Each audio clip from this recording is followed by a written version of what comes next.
Welcome two e-PG पाठशाला। E-PG पाठशालायाः कृते भवद्भ्यः सर्वेभ्यः स्वागतं व्याहरामि। अहं श्रीपादसुब्रह्मण्यः हैदराबाद नगरात् आगतवान्। अहं हैदराबाद नगरे पोट्टि श्रीरामुलु तेलुगु विश्वविद्यालये संस्कृत आचार्यः अस्मि। अद्य ईदूतौ च सप्तम्यर्थे इति सूत्रमधिकृत्य अध्यापयामि। भवतां सर्वेषां सौकर्याय ईदूतौ च सप्तम्यर्थे इति सूत्रम् अधिकृत्य सिद्धान्तकौमुद्यनुसारेण संग्रहेण वदामि। ईदूतौ च सप्तम्यर्थे इति पदच्छेदः। त्रिपदं सूत्रमिदम्। ईदूदेद्विवचनं प्रगृह्यम् इति सूत्रात् प्रगृह्यमित्यनुवर्तते। शब्दस्वरूपं विशेष्यं स्वीकृत्य तस्य ईदूतोः विशेषणत्वात् तदन्तविधिः एवञ्च ईदूदन्तं सप्तम्यर्थे वर्तमानं यत् शब्दस्वरूपं तत् प्रगृह्यसंज्ञकं स्यात् इति सूत्रार्थः। एवं अन्ये मुख्याः अंशाः संग्रहेण उच्यन्ते। ईदूतौ सप्तमीत्येव वार्तिकं नार्थः अर्धग्रहणेन लुप्ते अर्धग्रहणात् भवेत् एकं वार्तिकं। पूर्वस्य चेत् सवर्णोऽसावाडाम्भावः प्रसज्यते। वचनाद् यत्र दीर्घत्वं धृतिं न शुष्कं सरसी शयानं ज्ञापकं स्यात् तदन्तत्वे मा वा पूर्वपदस्य भूत् इति एते मुख्याः अंशाः वर्तन्ते। इदानीम् अस्य पाठस्य उपोद्घातः मया उच्यते। यतः प्रागेव मया ईदूतौ च सप्तम्यर्थे इति सूत्रस्य सिद्धान्तकौमुदीम् अनुसृत्य अर्थः प्रोक्तः। पुनरेकवारं संग्रहेण मया उच्यते। अत्र ईदूदेद्विवचनं प्रगृह्यमिति सूत्रात् प्रगृह्यमित्यनुवर्तते।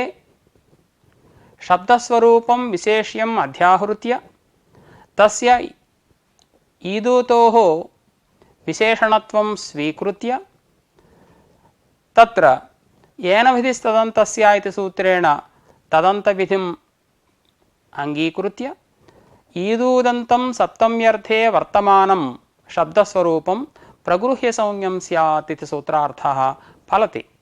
सोमो गौरी अधिश्रितः इत्यत्र गौरीशब्दः सप्तम्यर्थे वर्तमानः ईकारान्तः इति कृत्वा तत्र प्रगृह्यसंज्ञा भवति, प्रकृतिभावोऽपि भवति। अनन्तरम् अर्धग्रहणं किमर्थम् इत्याशङ्क्य वृत्तावर्धान्तरोपसङ्क्रान्ते मा भूत् इति सिद्धान्तकौमुद्याम् उक्तम्। वाप्यामश्वः वाप्यश्वः इति समासे वापी शब्दार्थः केवलं वापीमात्रं न भवति, किन्तु अश्वरूप अर्थमपि सः शब्दः बोधयति। अतः केवलं सप्तम्यर्थे वर्तमान शब्दः अयं न भवति इति कृत्वा अत्र प्रगृह्यसंज्ञा न भवति इत्युक्तं। पुनः महाभाष्ये यदा अयं विषयः आगच्छति पुनः विवरणम् अहं करोमि। अनन्तरम् ईदूतौ सप्तमीत्येव इति भाष्यकारैः प्रथमतः वार्तिकम् आरब्धम्। ईदूतौ सप्तमी इत्येव सूत्रमस्तु। अर्धग्रहणं किमर्थम् इति तैः प्रश्नः कृतः। तत्र ईदूतौ इत्यस्य ईदूदन्तम् इत्यर्थः। सप्तमी सहचरितं यत् ईदूदन्तं तत् प्रगृह्यसंज्ञकं भवति, अथवा सप्तम्यां परतः यद् ईदूदन्तं तत् प्रगृह्य संज्ञकं भवति इति वा अर्थः। एवञ्च सोमो गौरी अधिश्रितः इत्यत्र गौरी शब्दः ईकारान्तः सप्तमी सहचरितः इति कृत्वा तत्र प्रगृह्य संज्ञा भवति इति। इदानीम् इदं वार्तिकम् आरब्धं लुप्ते अर्धग्रहणात् भवेत्। यत्र प्रत्ययः लुप्तः भवति तत्र प्रगृह्य संज्ञा सिद्ध्यर्थम् अर्धग्रहणम् आवश्यकम्। गौरी अधिश्रितः इत्यत्र गौरी शब्दात् सप्तमी एकवचने सुपां सुलुक् इति सूत्रेण तस्य लुकि गौरी इति रूपं भवति गौर्याम् इत्यर्थः। एवञ्च तत्र सप्तम्याः लुकि सप्तम्यर्थे वर्तमानम् इत्युक्तावेव तत्र प्रगृह्य संज्ञा सिद्ध्यति, अतः अर्धग्रहणम् आवश्यकम् इति। पुनः एवं वार्तिकम् आरब्धम् अत्र पूर्वसवर्णदीर्घ एव कृतः। कथमित्युक्तौ गौरी ङी इति स्थिते सुपां सुलुक् इति सूत्रेणैव पूर्वसवर्णदीर्घः क्रियते, अतः गौरी ङी पूर्वसवर्णदीर्घे गौरी इति रूपं भवति, परादिवद्भावेन सप्तमी तत्र भवति। एवञ्च अर्धग्रहणं मास्तु, परादिवद्भावेन सप्तम्यन्तत्वात् भवति किल इत्युक्तौ अत्र पूर्वसवर्णदीर्घः वक्तुं नैव शक्यते।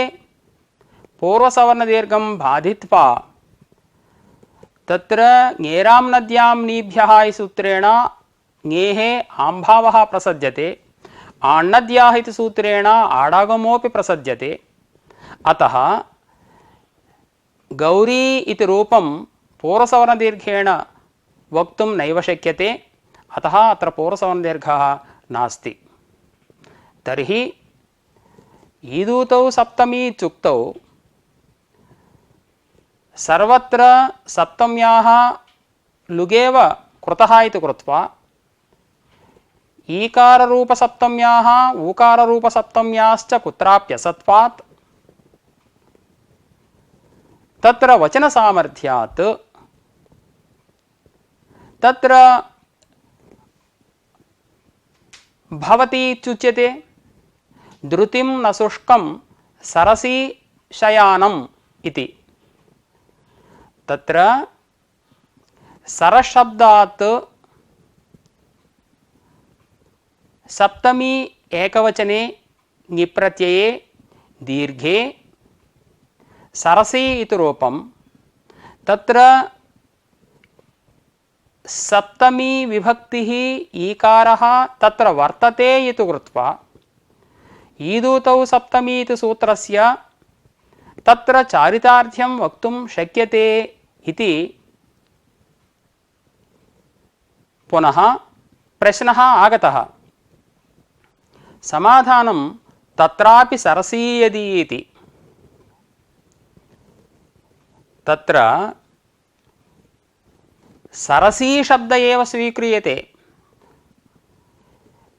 केषुचित् प्रान्तेषु सरस् सकारान्त शब्दः, केषुचित् प्रान्तेषु सरसी शब्दः प्रयोज्यते।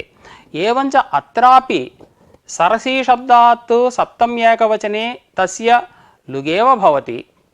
एवञ्च ईदूतौ सप्तमी इति इत्युक्तौ कुत्रापि सप्तम्याः अभावात् तत्र सप्तम्यर्थे वर्तमानमेव स्वीक्रियते वचनसामर्थ्यात् इत्युक्तौ अर्धग्रहणं व्यर्थमेव किल इति पूर्वपक्षे प्राप्ते सत्यम्। अर्धग्रहणं व्यर्थं सत् ज्ञापकं भवति। इति तत्र ज्ञापकं स्यात् तदन्तत्वे इति वार्तिककारैः एकं वार्तिकम् आरब्धम्। न प्रगृह्यसंज्ञायां प्रत्ययलक्षणं भवति इति। अस्य प्रयोजनम् एतादृशज्ञापनस्य प्रयोजनं कुमार्योरगारं कुमार्यगारं वध्वोरगारं वध्वगारम् इत्यत्र ईदूदेद्विवचनं प्रगृह्यमिति सूत्रे यः तृतीयपक्षः उक्तः ईदाद्यन्तं यद्विवचनान्तमिति, तत्र द्विवचनान्तत्वं कथं वक्तव्यं, वस्तुतः सुपोधातुप्रातिपदिकयोः इति सूत्रेण सुब्लुकृतः तत्र कुमारी अगारा इत्यत्र कथं वक्तव्यम्, ईकारान्तत्वं सहजतया वर्तते, द्विवचनान्तत्वं ओस् इति द्विवचनान्तत्वं प्रत्ययलक्षणेन इति कृत्वा ईदाद्यन्तं यद्विवचनान्तमिति पक्षे तत्र प्रगृह्यसंज्ञापत्तिः, परन्तु न प्रगृह्यसंज्ञायां प्रत्ययलक्षणमिति उक्तत्वात् अत्र प्रत्ययलक्षणस्य अभावात् प्रकृतिभावस्य आपत्तिः नास्ति, कुमार्यगारमिति रूपं भवति। एवञ्च प्रकृतेपि सोमो गौरी अधिश्रितः इत्यत्रापि गौरीशब्दात् ङिप्रत्ययस्य लुकि प्रत्ययलक्षणस्य अभावात् तत्र प्रगृह्यसंज्ञा प्राप्त्यर्थम् अर्धग्रहणं चरितार्थम्, अथवा अर्धग्रहणस्य अन्यत् प्रयोजनमप्युक्तं मा वा पूर्वपदस्य भूत् इति। वाप्यामस्वः वाप्यस्वः इति समासे वापी शब्दः ईकारान्तः पूर्वपदं वर्तते, तत्र प्रगृह्यसंज्ञा वारणार्थं सूत्रे अर्थग्रहणम् आवश्यकम् इति। अस्य तु विषयस्य विवरणं तस्य अंशस्य कथनसन्दर्भे अहं वदामि। इदानीं प्रथमतः भाष्यस्थविषयकथनात् प्राक् ईदूतौ च सप्तम्यर्थे इति सूत्रस्य सामान्यतः अर्थः सोदाहरणं मया उच्यते। सप्तम्यर्थे पर्यवसन्नम् ईदूदन्तं प्रगृह्यं स्यात् इत्यर्थः। इतः प्रागेव मया उपोद्घाते मया उक्तं तत्र ईदूदेद्विवचनं प्रगृह्यम् इति प्रगृह्यम् इत्यनुवर्तते, शब्दस्वरूपं विशेष्यम् अध्याहृत्य तत्र ईदूतोः विशेषणत्वात् येन विधिस्तदन्तस्य इति तदन्तविधिं स्वीकृत्य सप्तम्यर्थे पर्यवसन्नम् ईदूदन्तं प्रगृह्यं स्यात् इति सूत्रार्थः अस्माभिः उक्तः। सोमो गौरी अधिश्रितः इत्यत्र गौरी शब्दात् ङिप्रत्यये सुपां सुलुक् इति सूत्रेण छन्दसि ङिप्रत्ययस्य लुकि गौरी इति रूपं भवति, तस्य अर्थः गौर्याम् इति। एवञ्च सप्तम्यर्थे पर्यवसन्नम् ईदूदन्तं गौरी इति शब्दः प्रगृह्यसंज्ञकः भवति, अतः प्लुतप्रगृह्या अचिनित्यमिति सूत्रेण प्रकृतिभावे सन्धिकार्यं न भवति। एवं मामकी तनु इत्युदाहरणं, मामकी इत्यस्य मामक्याम् इत्यर्थः, तनु इत्यस्य तन्वाम् इत्यर्थः। मामकी ङी इति स्थिते तत्रापि ङिप्रत्ययस्य लुकु, तनु ङी इति स्थिते तत्रापि ङिप्रत्ययस्य लुक्। एवञ्च सप्तम्यर्थे वर्तमानम् ईकारान्तमित्युक्तौ मामकी इति शब्दस्वरूपम्, एवं सप्तम्यर्थे पर्यवसन्नम् ऊकारान्तमित्युक्तौ तनु इति शब्दस्वरूपम्। तत्र कुत्र प्रयोजनं भवति इत्युक्तौ पदपाठे प्रगृह्य संज्ञकेभ्यः इति शब्दस्य अवश्यं प्रयोगः वर्तते इति कृत्वा पदपाठे मामकी इति तनु इति इत्यत्र प्रगृह्यसंज्ञायाः सद्भावात् सन्धिकार्यं न भवति, प्रकृतिभावयो भवति। मामकी इति तनु इति इत्येव रूपं भवति। अनन्तरं सिद्धान्तकौमुद्याम् अर्धग्रहणं किमर्थम् इत्युक्त्वा वृत्तावर्धान्तरोपसङ्क्रान्ते मा भूत् वाप्यामश्वः वाप्यस्वः इत्युक्तम्। तत्र वापी शब्दः सप्तम्यन्तः वस्तुतः समासे सुपोधातु प्रातिपदिकयोः सूत्रेण सुपः लुक् जातः। तत्र अर्धग्रहणेन केवलं सप्तम्यर्थस्य भानं नास्ति, उत्तरार्थस्यापि उत्तरपदस्य अर्धोऽपि तेन बोध्यते इति कृत्वा तत्र अनेन सूत्रेण प्रगृह्यसंज्ञा न भवति इति संक्षेपतः तत्र सिद्धान्तकौमुद्यां यः अर्थः वर्णितः सः अर्थः भवतां सौकर्याय मया उक्तः। अत्र भाष्यकारैः इदं प्रथमं वार्तिकम् आरब्धम् ईदूतौ सप्तमीत्येव इति। भाष्यकाराणाम् अयमाशयः ईदूतौ सप्तमी इत्येव सूत्रमस्तु, अर्धग्रहणं मास्तु इति। ईदूतौ सप्तमी इत्युक्तौ कः अर्थः फलति इति एकं वारम् आलोचनीयम्। ईदूतौ इत्यस्य ईदूदन्तम् इत्यर्थः कल्पितः, सप्तमी सहचरितं ईदूदन्तं प्रगृह्यसंज्ञकं स्यात् इति एकः अर्थः।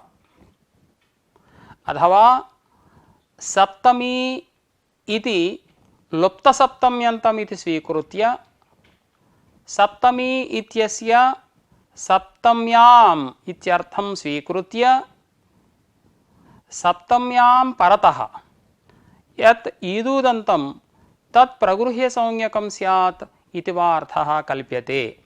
इदानीं सोमो गौरी अधिश्रितः इत्यत्र गौरी ङि इति स्थिते सुपां सुलुक् इति सूत्रेण ङिप्रत्ययस्य लुक् कृतः।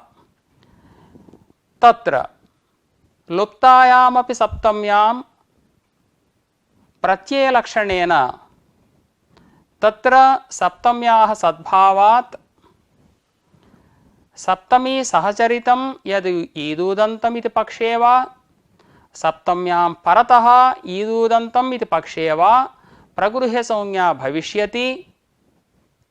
एवञ्च प्रत्ययलक्षणेन निर्वाहे तत्र सोमो गौरी अधिश्रितः इत्यादौ इष्टार्थसिद्धौ अर्धग्रहणं मास्तु इति पूर्वपक्षः आगतः। लुप्ते अर्थग्रहणात् भवेत् इति अन्यद्वार्तिकम् इदानीं प्रवर्तते। अयि भोः, सोमो गौरी अधिश्रितः इत्यत्र तत्र सप्तम्यां लुप्तायां प्रगृह्यसंज्ञा न प्राप्नोति, तच्च अन्तरेण यत्नं न सिद्ध्यति। कश्चन यत्नः कार्यः तत्र प्रगृह्यसंज्ञार्थं, सः यत्न एव अर्धग्रहणम्। अतः इदानीं किमस्ति, ईदूतौ च सप्तमी इत्युक्तौ सोमो गौरी अधिश्रितः इत्यत्र प्रगृह्यसंज्ञायाः अप्राप्तौ अर्धग्रहणं कर्तव्यम्। अर्धग्रहणे सति सप्तम्यर्थे विद्यमानं शब्दस्वरूपं गौरी इति भवति, अतः तत्र प्रगृह्यसंज्ञा प्रवर्तते इति। अत्र भाष्याशयः प्रदीपोद्योतयोः एवं वर्णितः। अयि भोः, प्रत्ययग्रहणे तदन्तग्रहणं स्वीकृत्य भवद्भिः किमुक्तम्, ईदाद्यन्तं यत् सप्तम्यन्तं तत् प्रगृह्यसंज्ञकं स्यात् इत्यर्थः भवद्भिः स्वीकृतः। एवञ्च प्रत्ययलक्षणेन सप्तम्यन्तत्वं स्वीकृत्य तत्र प्रगृह्यसंज्ञा प्रवर्तते किल, को दोषः इति पूर्वपक्षिभिः आशङ्कितः। परन्तु वस्तुतः एवं वक्तुं नैव शक्यते। संज्ञाविधौ प्रत्ययग्रहणे तदन्तग्रहणं नास्ति इति परिभाषा। यत्र संज्ञायाः विधिः भवति तत्र प्रत्ययग्रहणे तदन्तग्रहणं नैव वर्तते। सुप्तिङन्तं पदमिति सूत्रे अन्तग्रहणेन इदं ज्ञापितम्। अन्यथा तत्रापि शब्दस्वरूपं विशेष्यम् अध्याहृत्य सुप्तिङोः विशेषणत्वात् तदन्तविधिं स्वीकृत्य सुबन्तं तिङन्तं च पदसंज्ञं स्यात् इत्यर्थलाभे तत्र अन्तग्रहणं व्यर्थं सतु एतां परिभाषां ज्ञापयति संज्ञाविधौ प्रत्ययग्रहणे तदन्तग्रहणं नास्ति इति। एवञ्च अत्र ईदूतौ च सप्तमी इत्यत्र सप्तमी इत्येव वक्तव्यं। सप्तम्यन्तम् इत्यर्थः कथं वा वक्तुं शक्यते? नैव शक्यते। एवञ्च इतः प्राक् भवद्भिः किमुक्तम्? ईदाद्यन्तं यत् सप्तम्यन्तम् इत्यर्थलाभात् प्रत्ययलक्षणेन सप्तम्यन्तत्वं तत्र वर्तते इति भवद्भिरुक्तं। परन्तु अत्र एवं व्याख्याने नाम ईदूतौ सप्तमी इत्येव व्याख्याने कुतः इत्युक्तौ अत्र सप्तमी इति अत्र प्रगृह्यसंज्ञाविधिः इति कृत्वा सप्तमीपदेन सप्तम्यन्तं स्वीकर्तुं नैव शक्यते इति कृत्वा सप्तमी इत्येव वक्तव्यम्। इदानीं किमस्ति? सोमो गौरी अधिश्रितः इत्यत्र गौरीशब्दात् सप्तम्याः लुक् कृतः। प्रत्ययलक्षणेन तत्र ङिप्रत्ययस्य सत्वम् अस्माभिः वक्तव्यं। परन्तु प्रत्ययलक्षणं कथं वा वक्तुं शक्यते? इदानीं यत्र प्रत्ययं निमित्तीकृत्य यत्र अन्यस्य कार्यं भवति तत्र प्रत्ययलक्षणं वक्तव्यम्। अत्र प्रत्ययस्य ईकारस्य सप्तम्याः ईकारस्यैव प्रगृह्यसंज्ञा। अतः प्रत्ययलक्षणं नैव वक्तुं शक्यते। यतः यदा ईदूतौ च सप्तमी इत्युक्तं संज्ञिनी सप्तमी एव भवति। सप्तम्या एव संज्ञिनीत्वम्। अतः इतः प्राक् मया किमुक्तं? प्रत्ययं निमित्तीकृत्य यत्र अन्यस्य कार्यं विधीयते तत्र किल प्रत्ययलक्षणं वक्तव्यम्। अतः अर्धग्रहणम् अवश्यं कर्तव्यमिति। अर्धग्रहणे कृते सति किं भवति? इयं संज्ञा अर्धनिमित्ता न तु प्रत्ययनिमित्ता। अतः प्रत्ययलक्षणं स्वीकृत्य अथवा अर्धग्रहणं वर्तते इति कृत्वा सप्तम्यर्थे वर्तमानं यत् शब्दस्वरूपम् इति उक्त्वा गौरीशब्दं स्वीकृत्य तत्र प्रगृह्यसंज्ञा वक्तुं शक्यते। अतः अवश्यम् अर्धग्रहणं कर्तव्यम्। सोमो गौरी अधिश्रितः इत्यत्र सप्तमी लुप्ता वर्तते। इतः प्राक् मया उक्तं सप्तम्याः लुकि तस्य प्रत्ययस्य प्रत्ययलक्षणं वक्तुं नैव शक्यते इति मया निरूपितं। यदा प्रत्ययलक्षणं वक्तुं नैव शक्यते तदानीं प्रगृह्यसंज्ञा न प्राप्नोति। ईदूतौ सप्तमी इति कथने सति तत्र प्रगृह्यसंज्ञा न प्राप्नोति। अतः अर्धग्रहणं कर्तव्यम्। अर्धग्रहणे सति किं भवति? इयं संज्ञा अर्धनिमित्ता भवति न तु प्रत्ययनिमित्ता इति कृत्वा प्रत्यये लुप्तेपि प्रगृह्यसंज्ञा भवति इति अस्माभिः उक्तम्। इदानीं किमुच्यते? अयि भोः, गौरी ङि इत्यत्र ङिप्रत्ययस्य लुक् न कृतः, किन्तु सुपांसुलुक् इति पूर्वसवर्णदीर्घः कृतः, गौरी इति रूपम्। एवञ्च परादिवद्भावेन तत्र सप्तमी अस्ति। ईकारस्य एकादेशस्य सवर्ण पूर्वसवर्णदीर्घस्य परादिवद्भावेन सप्तमीत्वमस्ति। एवञ्च ईदु अर्धग्रहणं मास्तु। ईदूतौ सप्तमी इत्युक्तावपि सप्तम्याः ईकारस्य सम्भवात् अत्र प्रगृह्यसंज्ञा सिद्ध्यति किल इति एकः संशयः अस्ति। अत्रेदं समाधानं पूर्वस्य चेत् सवर्णोऽसौ आडाम्भावः प्रसज्यते इति। पूर्वस्य चेत् सवर्णोऽसावाडाम्भावः प्रसज्यते इति। असौ यदि पूर्वस्य सवर्णः चेत् सप्तम्याः लुक् नास्ति, किन्तु पूर्वसवर्णः इति यद्युच्यते तर्हि आडाम्भावः प्रसज्यते। आडागमः प्रसज्यते, आम्भावश्च प्रसज्यते। कथमित्युक्तौ गौरी ङी इति स्थिते लोके किं प्रयोज्यते अस्माभिः? गौर्याम् इति प्रयोज्यते। अत्र पूर्वसवर्णदीर्घं बाधित्वा ङेरां नद्यां नीभ्यः इति सूत्रेण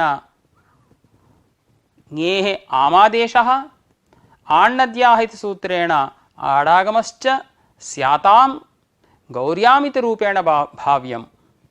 अतः अत्र पूर्वसवर्णः कृतः इति नैव वक्तुं शक्यते, किन्तु सुपांसुलुक् इति सूत्रेण ङिप्रत्ययस्य लुगेव कृतः इति अस्माभिः वक्तव्यम्।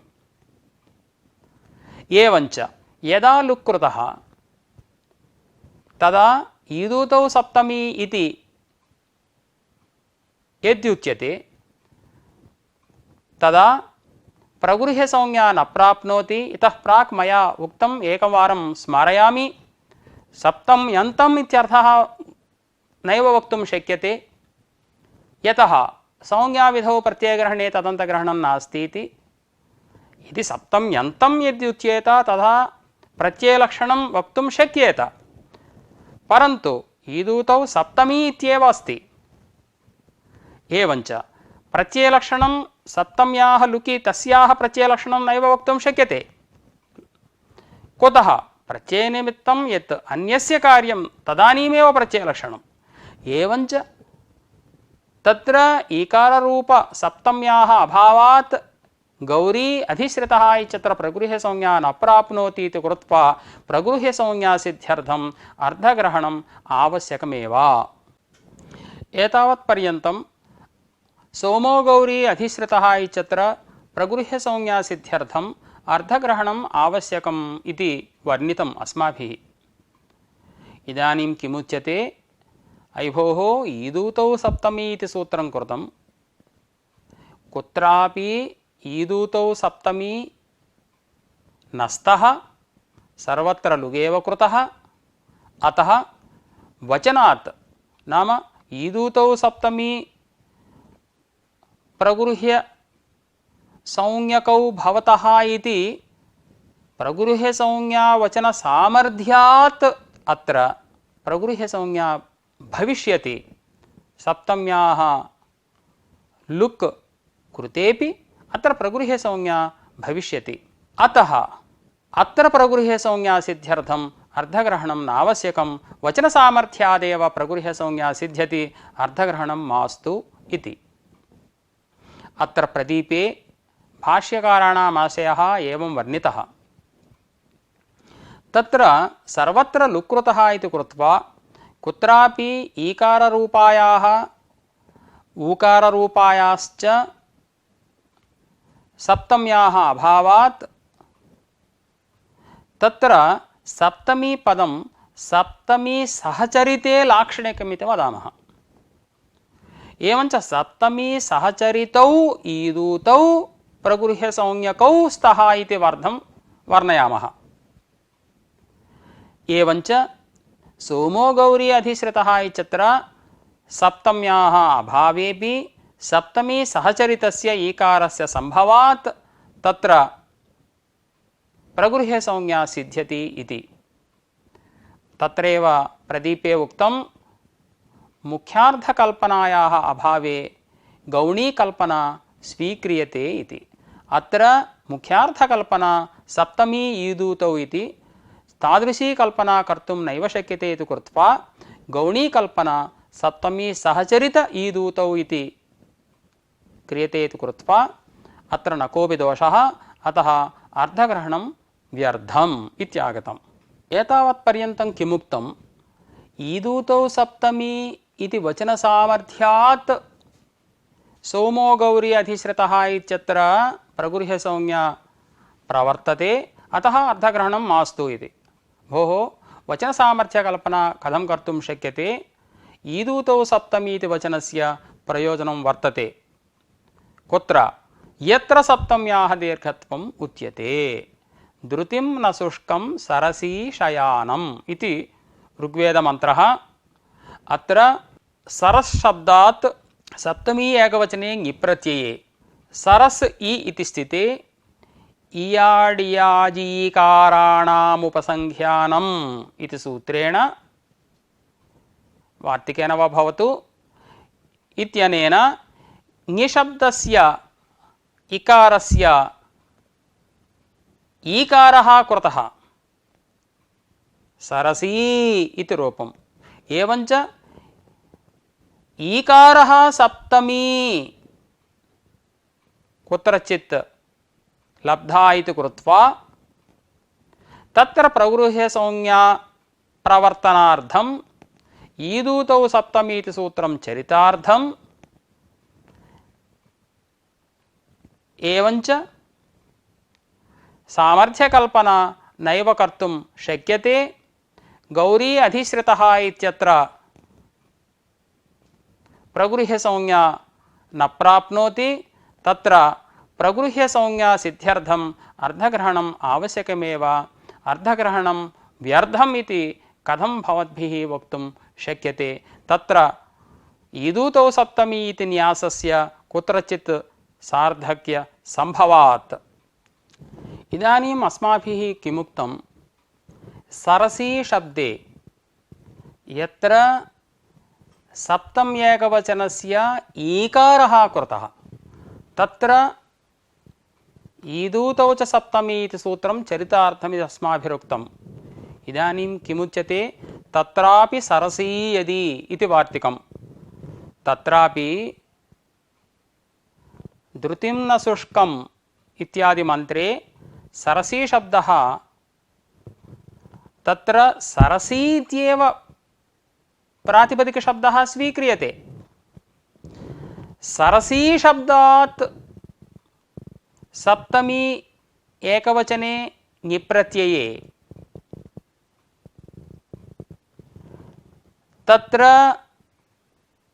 ङिप्रत्ययस्य लुकि सरसी शब्दः प्रवृत्तः।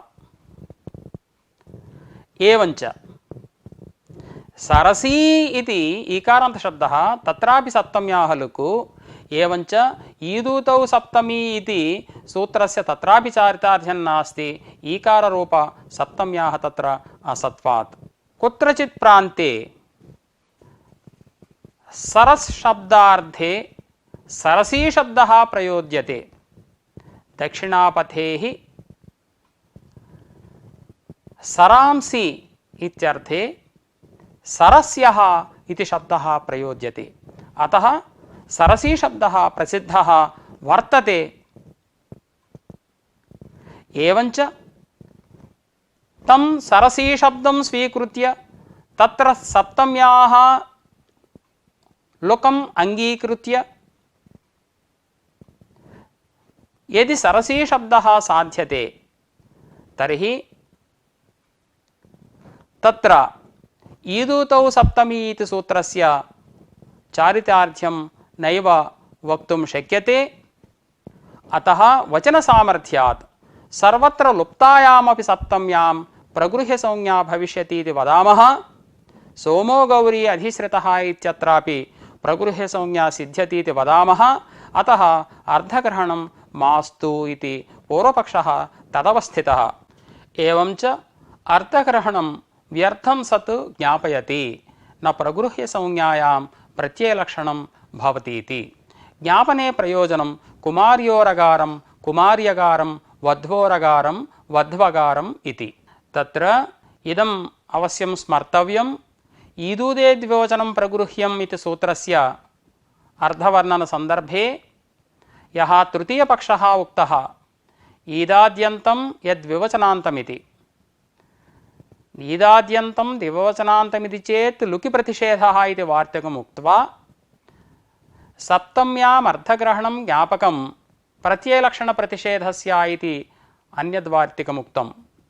तत्रैव कुमार्योः अगारं कुमारी अगारम् इत्यवस्थायां कुमारी शब्दः ईकारान्तः वर्तते। प्रत्ययलक्षणेन द्विवचनान्तत्वमपि तत्र वर्तते। अतः प्रगृह्यसंज्ञायाः आपत्तिः प्रकृतिभावः स्यात् इति। तत्र इदानीं किं ज्ञापितं, न प्रगृह्यसंज्ञायां प्रत्ययलक्षणं भवति इति।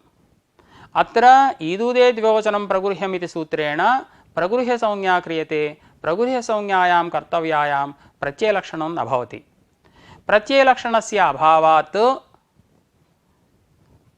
द्विवचनान्तत्वाभावात् कुमार्यगारम् इत्यादौ प्रगृह्यसंज्ञा न भवति।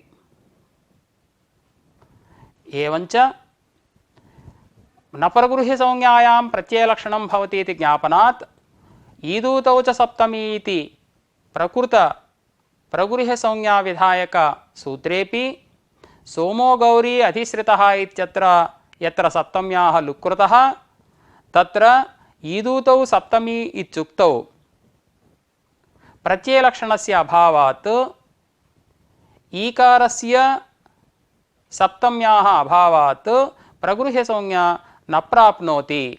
अतः प्रगृह्यसंज्ञा सिद्ध्यर्थं तत्र अर्थग्रहणं चरितार्थम्। एवञ्च किमागतम् इदम् अर्थग्रहणं न प्रगृह्यसंज्ञायां प्रत्ययलक्षणं भवति इति ज्ञापनार्थं कृतमिति अस्माभिः मन्तव्यम्।